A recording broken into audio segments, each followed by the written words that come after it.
Okay, Assalamu alaikum. In this video, I just want to talk about the steps and the roadmap and what it takes to actually get to a point where you understand the Qur'an and understand your prayers and actually can speak the Arabic language. The first step is reading and recognizing the Arabic letters. So many people, they try to learn the Arabic language without actually learning the script.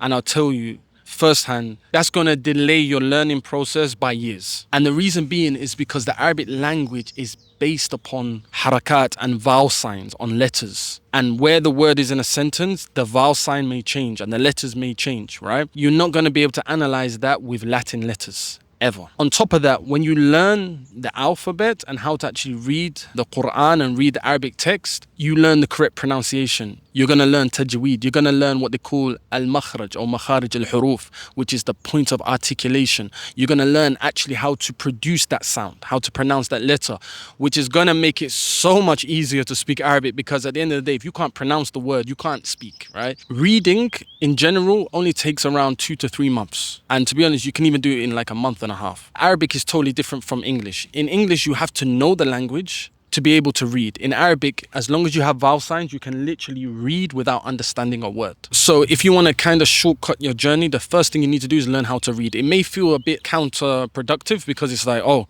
I'm learning how to read, but I don't understand anything, right? But trust me, it will just make your journey a lot easier, right? So number one, you got to learn how to read. Then after that, you have to learn some basic grammar, preferably by an English speaking teacher who has mastered Arabic. Not a teacher who's just learned a bit of Arabic. They've actually mastered the language, because they're going to be the best at actually explaining to you how the Arabic language is set up, the linguistic system. They're going to be able to actually help you to comprehend how Arabic works, right? And I would couple with that, you need to have a focus on vocabulary. Right? A lot of curriculums, they either focus too much on grammar or too much on vocabulary, but you need a mixture of both. And in the beginning, like I said, we just need basic grammar to help you construct meaningful sentences. After you get to like intermediate stage, then you can learn directly from native Arab speakers, because they're going to be best at helping you to speak the way Arab do. But in the beginning, I definitely prefer someone who's learned the Arabic language, because they really understand how to get you to your destination. Once you've got a basis when it comes to grammar, you're going to keep building upon that. This is where a lot of programs don't offer a holistic view of the Arabic language, but you need a system that actually builds block after block after block in a very steady manner. Build your basics, and then you keep building on top of those basics. Once you get to like an intermediate level in grammar, you're ready for conversation practice. You've been building your vocabulary, you got your grammar to a decent level. Now you just need a lot of exposure and practice when it comes to listening and speaking, and this is where many programs fail, right? When I was learning Arabic, I literally learned grammar, vocabulary, and then I realized, oh, I can't even speak. I can't even say anything, right? So then I spent all my time just practicing the language, doing language exchange, speaking to Arab. Because I learned the grammar, it was easy for me. I still introduced that aspect late. So you definitely want to introduce it at the right time. And this is what we do in the Arabic proficiency program that we have. You can find those links in my description, etc. Our system is so thought out that it's near enough impossible not to learn. But anyway, if you want to know more about that, links in the description. Now, once you've got to an intermediate stage with your vocabulary, you need to concentrate on conversation practice. At the same time, keep building on your grammar. And what you need to do is what I refer to as forced output. You need to force yourself to speak about different situations. And it's going to be a bit challenging, and you're going to get stuck. When you get stuck whilst conversing, and that can be in your lesson with your teacher, or it could be even just conversing with other Arab, you're going to get stuck and you're going to want to say something. Once that your teacher or the person who you're having a conversation with actually gives you that sentence, when your teacher gives you that sentence that you're stuck, you can't think of how to say, that sentence sticks. This technique, what I call forced output, which we implement again in our Arabic proficiency program, what it does is it's totally different from someone just saying, oh, here's a word, go memorize it. It's like, okay, I'm going to memorize how to say, for example, door, bab, or how to say book, kitab. But right then, I didn't need to know how to say book. The vocabulary wasn't that useful for me. I didn't need it. But when you get stuck and you actually need vocabulary and someone gives it to you, you don't forget, because you had to go through that stress. Oh, I really need this word. How do I say this? How do I say this?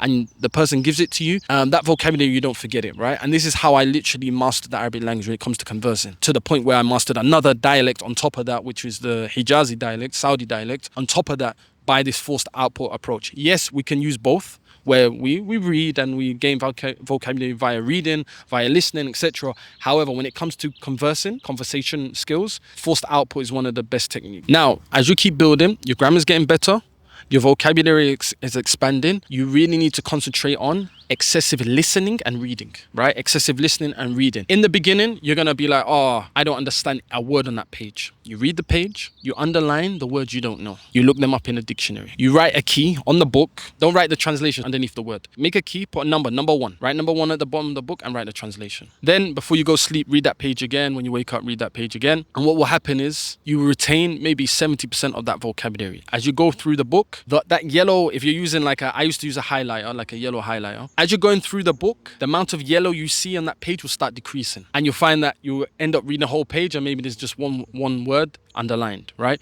But you have to go through that motion. Again, this is something that we implement at Ijada Institute in our Arabic Proficiency program. Then what happens is your listening has to be consistent every day. And what will happen in the beginning, and I don't want anyone to feel overwhelmed, in the beginning, you're going to listen to something and not understand one word. Wallahi, I used to listen to like a lecture by a sheikh and he was deliberately speaking super slow for Westerners to understand him. I'm telling you, I used to listen. I'd be like, he would say like, هذا الحديث حديث عظيم. That I couldn't even understand. I'm like, هذا الحديث, this hadith, okay, hadith عظيم.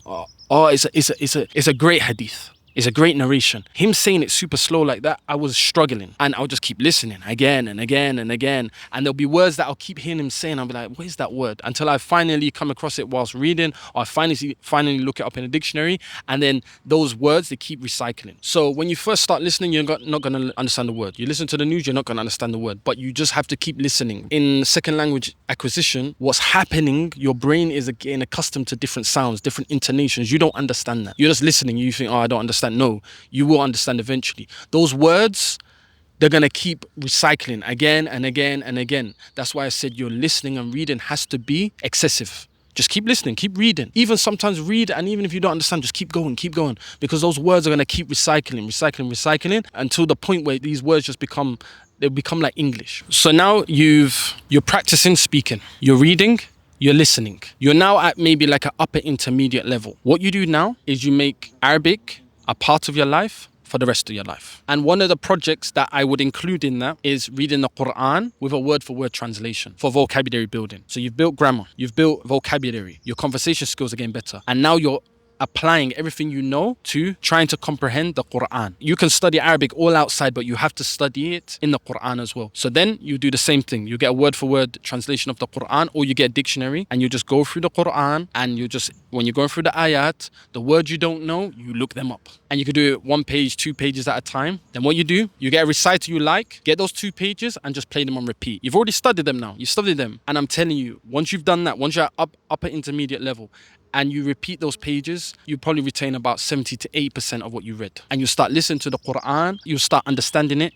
in its language. So this is a basic roadmap of how it works, right? How your Arabic learning journey should go if you want optimal results. But the truth is, none of this is going to matter if you don't start, right? And it's something extremely important that I want to talk about, but in the next video. So make sure you give it a watch because it's going to hit different, inshallah. And I'll see you in the next one, inshallah.